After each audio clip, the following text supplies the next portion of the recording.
Yes, so it's Yvonne Stewart-Williams, and we're still in the new year, the first month of the new year, uh, January 2018.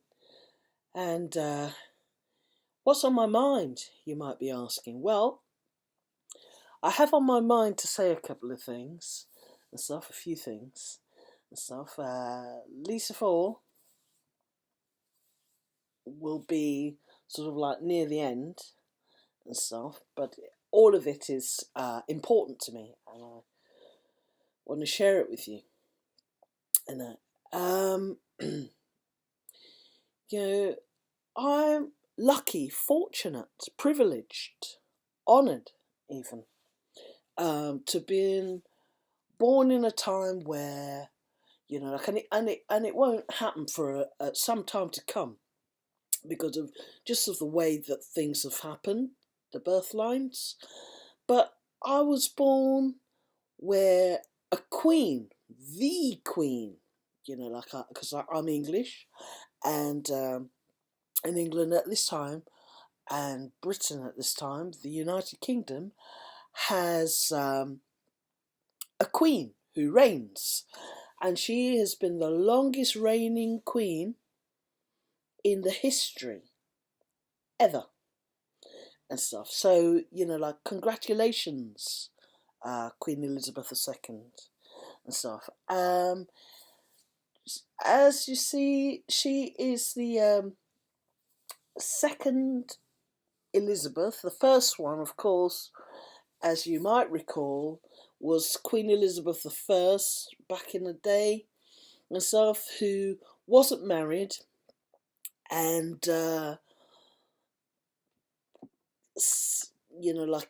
passed her kingdom on to James VI of Scotland, the first of England, and that. Yeah. So but Queen Elizabeth II, of course, married, long, successful marriage, children, um, you know, and um, I'm so sort of like proud of the role that she's held, and and the symbolic nature of having a queen that is the ultimate head. And at one stage in my life, I was also at the start of my working life, um, you know, headed by two women. I had Prime Minister Margaret Thatcher, which was the head of government, the and while Queen Elizabeth sort of like was obviously the Queen and the reigning monarch, and that. And now I have this again, much later on, towards the nearing the latter end of my working life, with Theresa May as the head of government and the leading head. But actually, she's got a little bit of company. We've got Ruth Davidson up there in Scotland doing a sterling job and stuff. And for those that like it, obviously there's Nicola Sturgeon, and there's like others over Arlene in Northern Ireland and stuff, and we have my famous lady in Wales. So like women are sort of like taking like a leading role, and are in this 2018 as it stands, when the first woman to enter Parliament started some 100 years ago and stuff, and the second woman was obviously Nancy Astor and stuff, and yeah, it's a fantastic recognition and stuff, and we've had some amazing, examples of that. Obviously, we're looking to improve upon it, like onwards and upwards and stuff. But I'm really fortunate to have lived in this time. But anyway, getting back to the Elizabeths and stuff. Elizabeth I, of course, she had no children, and she handed her realm over to James VI of Scotland, the first of England. He was obviously Scottish and stuff. I share with him a surname of Stewart, and back in my ancestry, of course, we share a Scottish heritage, which is sort of like, well, obviously it's Jamaica first, 2 generations of Jamaica and stuff, my parents and grandparents, and then beyond that, we go into Scotland and other things and stuff. And I myself, obviously, I'm English and stuff, proud of it, and wouldn't trade it for the world. And why do I say I'm English? Because I was born before Jamaica had its independence and stuff, so I'm definitely very, very English,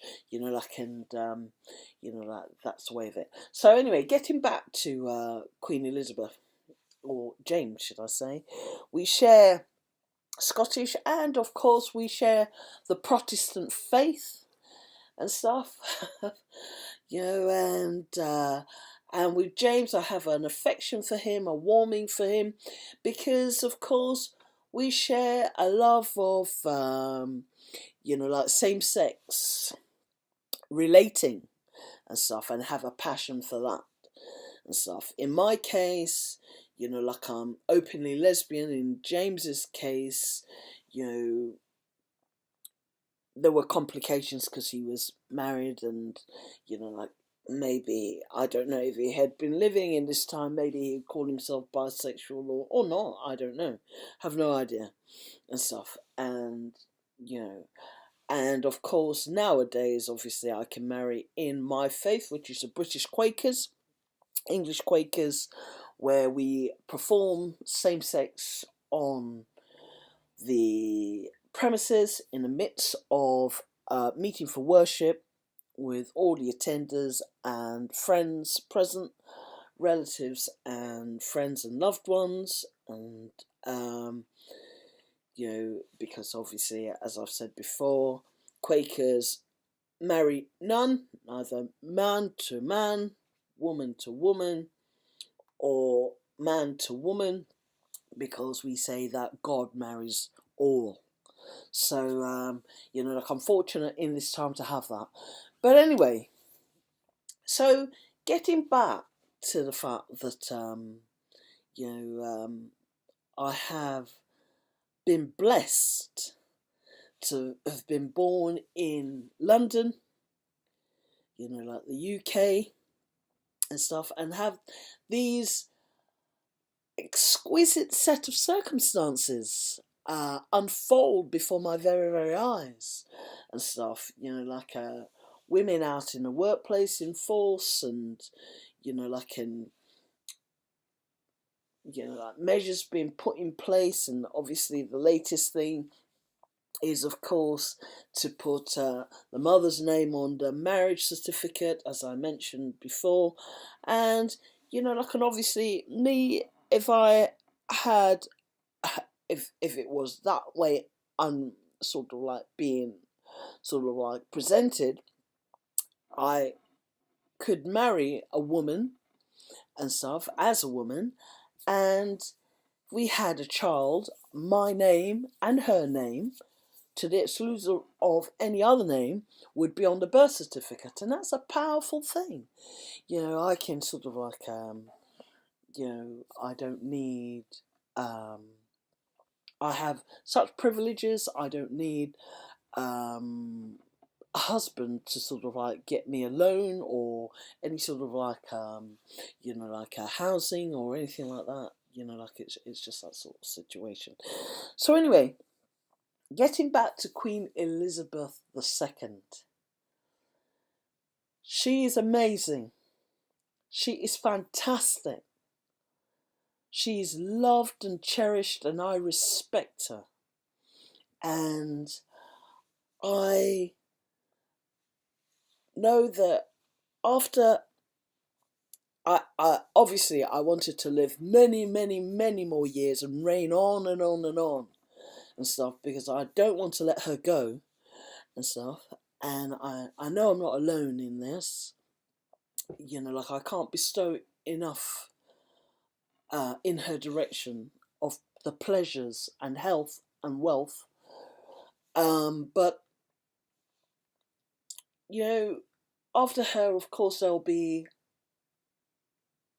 there won't be a woman monarch at the helm for some considerable time and stuff to come. And yeah, and so she is the queen, and she has passed through many, many things in life and stuff. So this is a very important year, because she's done something that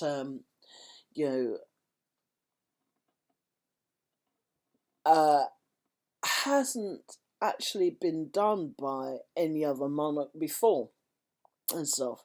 And this gives me the part 2 and stuff. With the aid of Gordon Brown, British Prime Minister Gordon Brown, who I met when he was signing his pledge as Prime Minister to help end. I went to Parliament and went into his private office to witness him signing his pledge to help end stigma and discrimination as it applies to mental health with the Time to Change campaign and that. Yeah, Gordon Brown.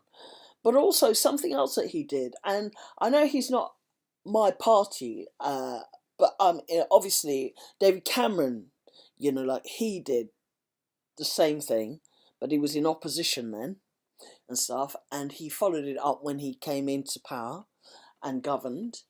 But I'm talking about giving, like, recognition where it's due and stuff. And so Gordon Brown, like, signed that pledge and stuff, and I witnessed him doing it in his private office and stuff with a number of Time to Change people and stuff, and witness other members of Parliament sign their pledge too. But the other thing that Gordon Brown did was that he made an official public apology on behalf of the British government for the appalling way in which Alan Turing was treated. And Queen Elizabeth II, our reigning queen and monarch, much loved and respected and revered, granted Alan Turing a posthumous pardon in 2013. Now, why am I talking about Alan Turing and stuff?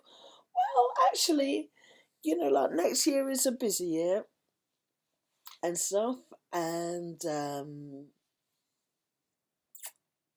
but getting back to this year and stuff, we're coming up to Lesbian and Gay, Bisexual and Transgender History Month, and I can't take for granted the privileges which have been bestowed on me as a black, openly lesbian woman in 2018 and stuff, and up until.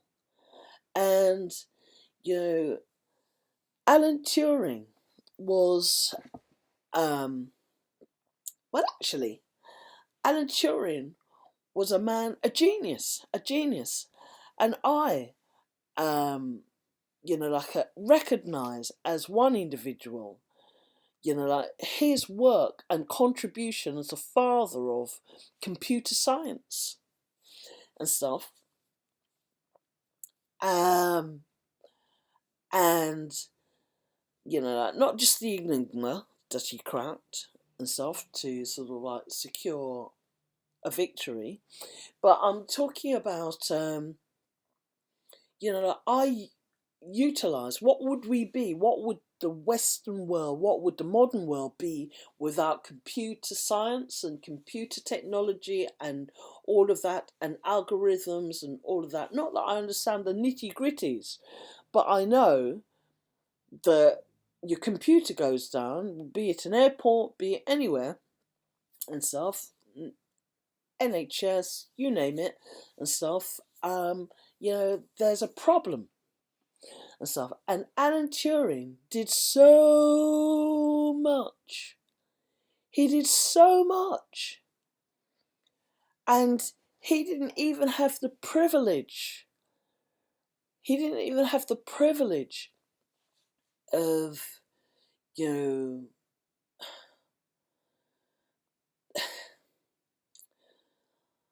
of living beyond about 42, because he, in the days when homosexuality was a crime, a criminal offence, he was found guilty, and instead of going to prison and stuff, he chose a chemical castration and stuff, like, because he was attracted to same-sex relationships through no fault of his own. It's natural. And he held such high office. He was so bright, so intelligent. He did so much for us. This is one area in which you can actually say, the few did so much for the many. And I don't know, for him to die that untimely death, be it overdose, whatever reason, cyanide poisoning, and stuff, and sort of like be sort of like treated as less than because of who he was loving and stuff. And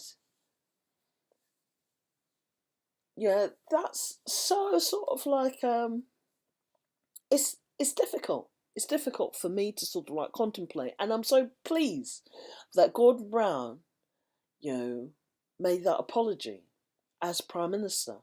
I think that was a great step, and that the Queen, my Queen, of my country, did her bit as usual. She always does her duty. Can not be faulted for that. And it's this thought that I'm thinking about, because obviously I'm talking about like Jamaica, and it's like my desire, intention, plan, best made plans, but to build and establish that Quaker meeting house, combined with community centre and advice centre, on my half acre of land in Guy's Hill, St Mary's, Waterford, in Jamaica. And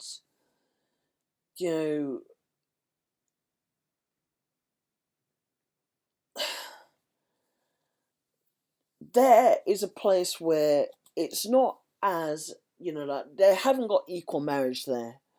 And of course I want my meeting house on my land to be modelled on English British Quakers, where there's full equality and stuff, and obviously going forward, same-sex marriages to take place, and for same-sex couples to be able to sort of like be wrapped in the bosom of their faith base. And you know, and it, to me, it's almost like, like an Alan Turing situation of back in the day, whereby, like you've got gully queens in Jamaica living in the gullies, and the only time that they can sort of like be amongst other people is when they dress up and go to parties and stuff. What's that all about? They're treated like cattle, and stuff. But you know what? Jesus was amongst the cattle, remember? He was born amongst cattle. He was born literally amongst animals. And for all those biblical scholars out there, I want you to take note and see that, like later on, you be careful about what you actually, the seeds you're sowing, because you may have to apologise for it and stuff. And talking about Alan Turing, of course, I took my son to see The Imitation Game, which starred Benedict Cumberbatch, and and at the Ritzy Cinema, yeah, and stuff. And it was a moving film and movie. And my son later told me, James told me, that he had been in a play, performed in a play at school when he was at school. He's no longer at school because he's 18. And he played the part of Alan Turing's love object, his partner, his lover and stuff. I think, I don't know if I got this right, if his name was Chris or something like that, I'm not sure. But anyway, I'm not sure about the details. But anyway, like James, who, like my son James, is very much all things heterosexual. He's as heterosexual as I am gay and stuff. And, like even he felt that, the way that Alan Turing was treated was so unjust. And in different parts of the world, people are being treated like that today in 2018. Lesbians, gays, bisexuals, transgenders, queers. People are having to hide. People are losing their lives. People sort of like losing their money, their families, their friendships, their work. Actually, and they have no recourse to justice and stuff. They're having to flee for their lives if they have a life and stuff. And treated as less than second-class citizens. Wow, that's a compliment. That's an elevation to where they are being treated. And they're having to sort of like conduct relationships in the most sordid of circumstances because they have to keep it a military secret. They're open to blackmail and all sorts of other things. And the thing is, like at the end of the day, like, thank you, Germany and Australia, for being the last year bringing in equal marriage and stuff. But we really need to start thinking about what happens in the faith places and also about other places whereby people who love same-sex relationships and stuff, like world over, can be. Well, obviously that's not my fault to take, like obviously each country has its own thing.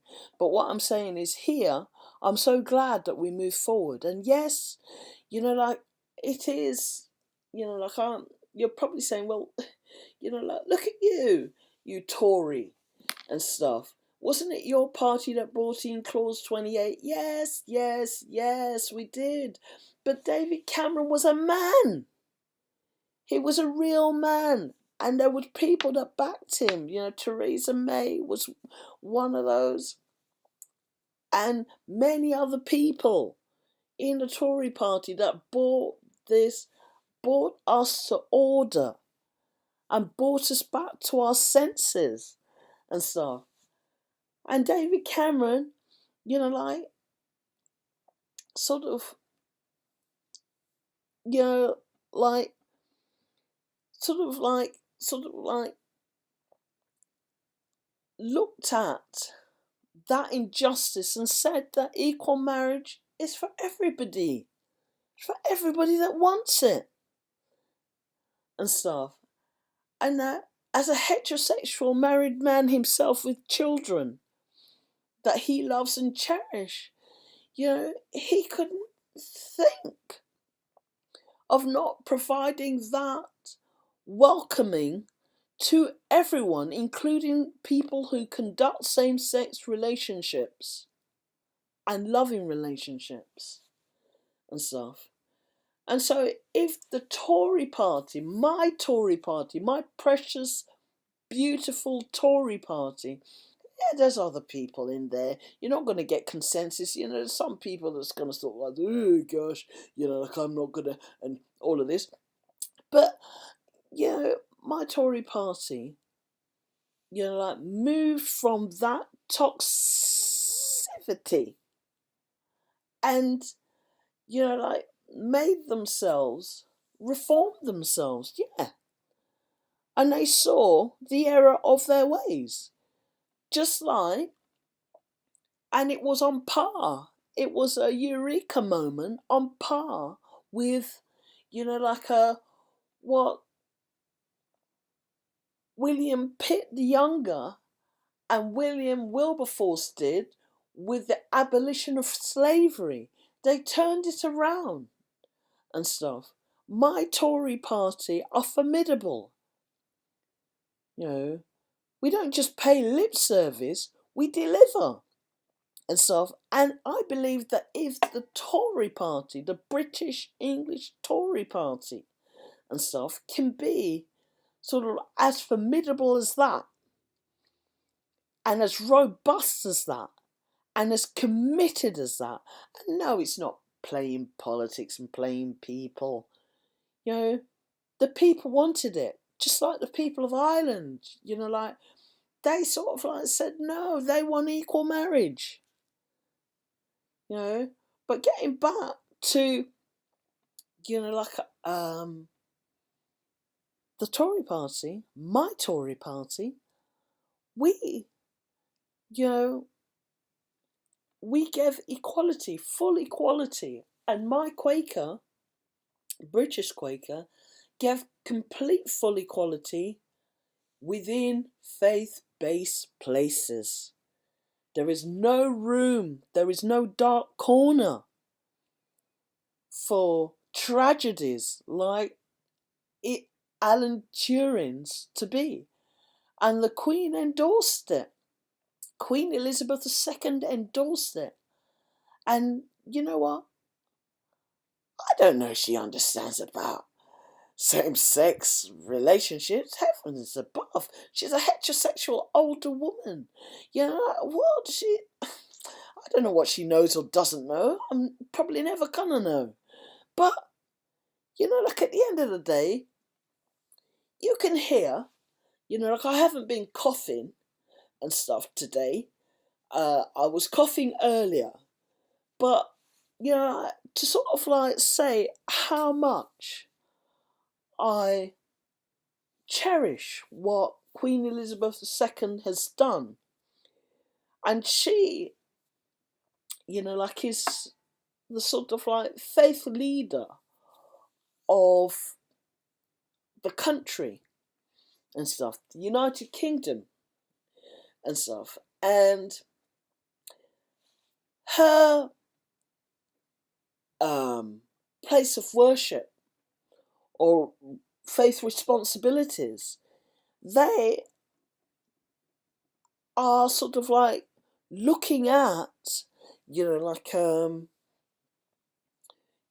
still looking at the sexuality bits and sort of like, like trying to figure out what they're going to do and how they're going to sort of like maneuver themselves. Well, that's not my affair. Of course, I've stood with Church of England people at the Synod and campaigned for same sex, like an LGBT clergy and all of that kind of business and stuff. I stood with them, but I'm a Quaker. And the Quakers sorted it out after many years of struggling with it. So, like, I understand it's a struggle and stuff. And Queen Elizabeth sits on that mountain with this sort of like uncomfortable cushion underneath her of this faith base, but they're trying to sort it out, giving them their due and stuff. So, but she sort of like recognise Alan Turing. And you know what? I don't want anything more than that. And as you can hear, my voice is nearly going. And, I'm not sort of like given to sort of like praising and bestowing too much praise on too many people. But, and as I'm trying to be a little more Quakerly, recognizing titles and positions and stuff and elevations is sort of like I understand them, but you know what? Okay. But at the end of the day, I did write a song today. It wasn't really a song. It was I took the British national anthem, the words to it, and created some music to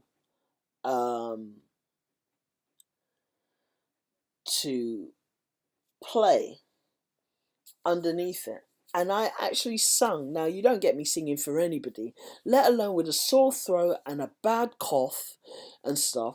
I know a bad workman always blames his tools. And yes, I have a crow-like voice anyway, which is one of the reasons why I'm not sort of like enthusiastic about being a member of a choir or anything like that. But, like even the crow's voice, like is a voice and stuff. It might be an eardrum buster and I might make your ears bleed, but I'm singing my tribute to the Queen because I recognise that she is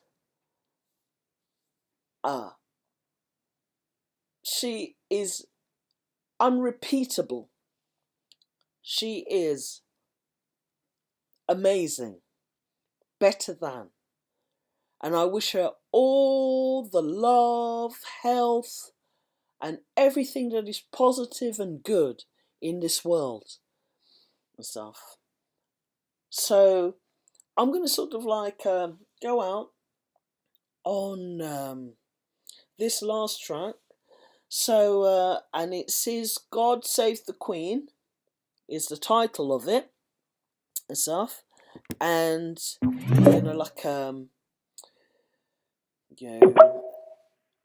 obviously I'd like you to consider that we got it wrong in this country, or at least it seemed right at the time.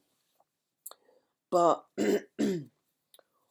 in civilized countries and stuff, like we are sort of like needing to sort of like take a look at this matter and stuff. And gully queens in Jamaica and being shot and killed like less than an animal and stuff, and hiding and running and all of that kind of business in Jamaica, you know what? That's not cutting it and stuff. Like I'm sort of like got my intentions for Jamaica because, of course, it's my parents' and grandparents' country, and my Scottish great grandfather, like made his life there and stuff. But you know what? And as I say, they were, my people were, landowners and, police and all of that kind of stuff. So, but I don't know. I'm not going to sort of like condemn it because everything all in good time and stuff. But anyway, for now, it's going to be God Save the Queen.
God save our gracious Queen, Lord, our noble Queen. God save the Queen,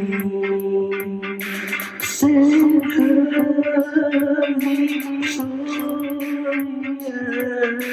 happy and glorious, Lord, to reign over us. God save the Queen, our God arise, scatter her enemies and them fall, confound their politics, frustrate their ships on the hopes we face. God save us all.